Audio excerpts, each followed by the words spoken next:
सोचो अगर मैं कोई मिल गया मूवी को बनाता, परफेक्ट ना सही पर एक हद तक मूवी की स्टोरी लाइन अच्छी जरूर रख। और मैं ये नहीं कह रहा कि ओरिजिनल मूवी अच्छी नहीं थी, वो ठीक ठाक थी। कैसे बोल सकते हैं कि उसी मूवी के सीक्वल ने इंडिया का एक आइकॉनिक सुपर हीरो क्रेज दिया था। पर जब बचपन में देखा था तो काफी अच्छी लगी, बट अभी देखा तो इतनी अच्छी नहीं थी। देखो समझ सकते हैं कि पहले सबको लगता था कि सुपर हीरो मूवी सिर्फ बच्चों के लिए होती है, लेकिन अब तुम जानते हो कि सारे सुपर हीरोज बच्चों के लिए नहीं होते।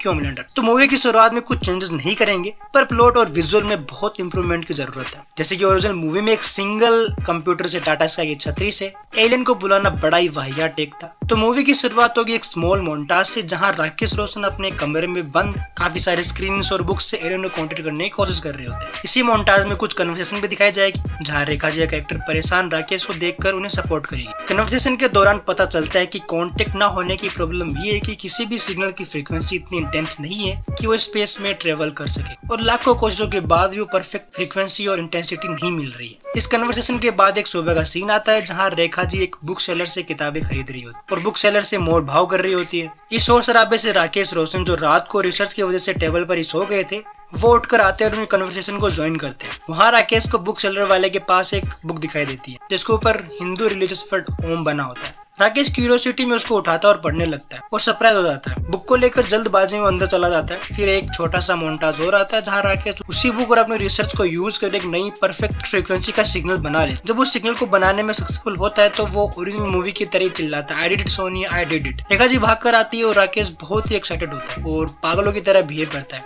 और वो सोनिया को सारी बातें एक्सप्लेन करता है उसी बुक से जो राकेश ने सेलर से ली थी। दरअसल वो बुक ओम पर कंप्लीट रिसर्च होती है। राकेश आगे एक्सप्लेन करता है कि किस तरह ओम शब्द में पूरे यूनिवर्स की वाइब्रेशन एग्जिस्ट करते हैं, और जब मैंने इसे डिफरेंट फ्रीक्वेंसी और नोट्स पर ट्राई किया तो जो रिक्वायर्ड फ्रीक्वेंसी और इंटेंसिटी थी वो मिल गई। और अब कल रिसर्च लैब में सबको इसका डेमोन्स्ट्रेशन करके दिखाऊंगा, and it will be a biggest achievement. और इस अचीवमेंट को देखने के लिए तुम मेरे साथ कल चल रही। इतना कहने के बाद सीन आता है नेक्स्ट डे रिसर्च सेंटर का, जहाँ बहुत सारे साइंटिस्ट बैठे होते हैं। राकेश अपना कंप्यूटर मेन फ्रेम से कनेक्ट करता है, जहाँ बिग स्क्रीन के ऊपर सिग्नल दिखाई देंगे, जहाँ अगर कोई एलियन कांटेक्ट करेगा तो वहाँ पे सिग्नल शो होंगे। जैसे कि ओरिजिनल मूवी में क्लासिक ओम ओम का साउंड था, वही साउंड राकेश यूज करता, लेकिन एक्स्ट्रा सीन में स्पेस सेंटर की एक सैटेलाइट को दिखाया जाएगा, जिसमें बड़ा सा डिवाइस कनेक्टेड होगा जो फ्रीक्वेंसी को स्पेस में छोड़ेगा। सिग्नल छोड़ते स्क्रीन पर स्कैनिंग स्टार्ट हो जाएगी, जहां पर 2 मिनट का टाइमर आ रहा होगा, जो कंप्लीट होते ही स्क्रीन पर नो सिग्नल का एरर आता है। राकेश परेशान हो जाता है और फिर से ट्राई करता है, फिर से फेल हो जाता है। ऐसे ही 4-5 बार ट्राई करने के बाद भी वो फेल हो जाता है और सब हंसने लगते हैं। एक नए कैरेक्टर मैथ्यू का इंट्रोडक्शन होता है,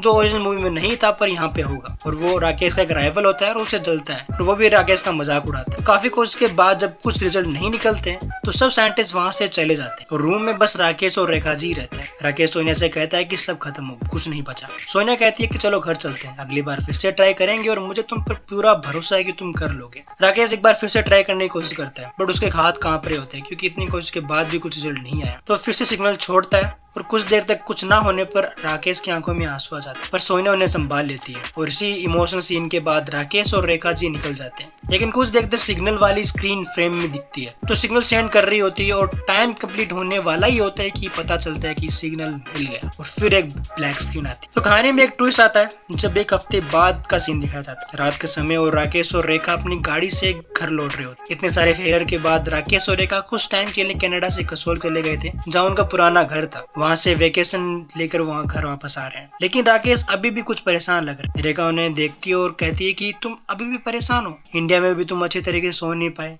क्या बात है? राकेश हंसकर उसकी बात टाल देता है और कहता है कि नहीं कुछ नहीं, वैसे भी थैंक यू इतने बुरे वक्त में मेरा साथ देने के लिए। इतना कहते ही अचानक ओरिजिनल मूवी की तरह एलियन की यूएफओ का सीक्वेंस आता है। उनकी गाड़ी हेडलाइन टूट जाती है और राकेश यूएफओ को देखकर एक्साइटेड हो जाता है। फिर ओरिजिनल मूवी की तरह उनका एक्सीडेंट हो जाता है, जिसमें राकेश की डेथ हो जाती है और रोहित, जो कि सोनिया के पेट में था, उसको चोट लग जाती है। अब तुम सोच रहे हो कि सीन ओरिजिनल मूवीज में सिर्फ 10 मिनट के थे, मैंने इनको 30 मिनट तक खींच दी। देखो ओरिजिनल मूवी बच्चों और फैमिली के लिए थी, उन्हें ज्यादा टाइम जादू, लव, रोमांस, कॉमेडी को दिया था, पर मैं चाहता हूँ कि ये दिखाऊं कि राकेश रोशन का कैरेक्टर कितना इंपॉर्टेंट था। पूरी दुनिया को छोड़कर जादू ने सिर्फ रोहित को क्यों चुना? पर ओरिजिनल मूवी में जैसे ओम ओम का सिग्नल मिला, अगले दिन एलियन वहां आ गए। ऐसा लगा जैसे वो भारी वेट कर रहे थे कि कब आकाश मेहरा कांटेक्ट करे और हम अंदर आए। पर मूवी में कभी ये जवाब भी नहीं दिया कि पहली बार जब एलियन आए तब उन्होंने क्या किया, और क्या आकाश मेहरा के अलावा किसी और ने उनको देखा। इसलिए मैं ज्यादा टाइम लिए आकाश मेहरा के कैरेक्टर को स्टैब्लिश करने के लिए। और जब सिग्नल कनेक्ट होता है तो वहां से लेकर एलियन को अर्थ आने में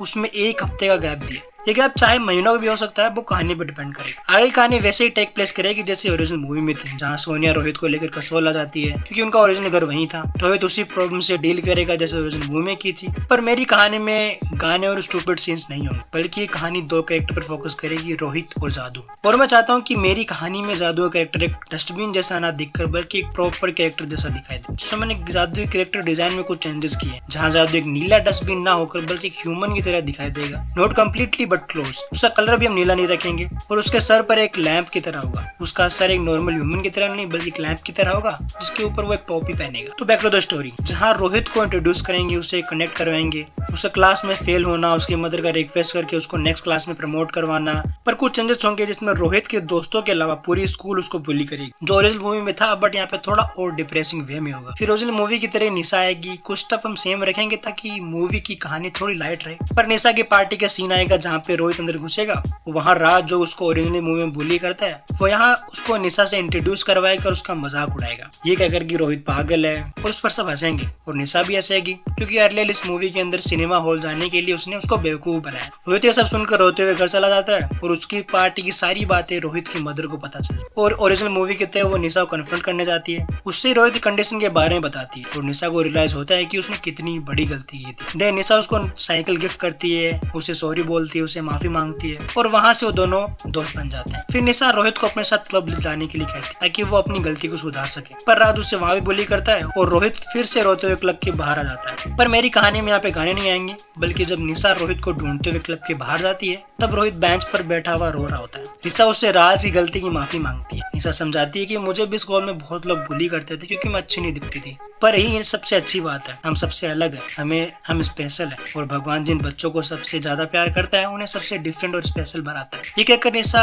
कहती है कि चलो मैं तुम्हें घर तक छोड़ देती हूँ। वो दोनों वॉक करते हुए घर की तरफ चल देते। उसी दौरान अपनी फैमिली की बातें शेयर करते। रोहित कहता है कि मेरे डैड बहुत बड़े साइंटिस्ट थे, उन्होंने एलियन से कॉन्टेक्ट किया था, पर अब वो नहीं है। निशा उससे पूछते कि उन्हें क्या हुआ। रोहित कहता है कि सभी कहते हैं उनको एलियन उठा के ले गए, पर मेरी माँ कहती है उनकी मौत एक कार एक्सीडेंट में हुई थी। इतनी देर में दोनों रोहित के घर पहुंच जाते हैं। निशा उसे हक करती है और गुड नाइट बोल के चली जाती है। पर जब रोहित घर के बाहर होता है, उसे जंगल के अंधेरे में एक छोटे बच्चा दिखाई देता है जो पेड़ों के बीच में छुप रहा होता है। रोहित अपना चश्मा साफ करता है और फिर से देखता है, लेकिन वहाँ पे वो नहीं होते। रोहित उसको इग्नोर करके वहाँ अंदर चला जाता है। तो देखो मुझे इस पार्ट को यहीं खत्म करना पड़ेगा, आगे ये कहानी हम नेक्स्ट पार्ट में देखेंगे क्योंकि वीडियो काफी बड़ा हो जाएगा और बड़ा वीडियो ना देखने में अच्छा आता है और ना एडिटिंग में। और देखो मैं तो फोन सेट करता हूँ तो बड़ा वीडियो काफी डिफिकल्ट हो जाएगा बनाने में, बट डोंट वरी, अगर वीडियो अच्छा परफॉर्म करेगा तो I will upload it sooner. तब तक के लिए चैनल को सब्सक्राइब कर लेना। मैं मिलूंगा नेक्स्ट वीडियो में। बाय।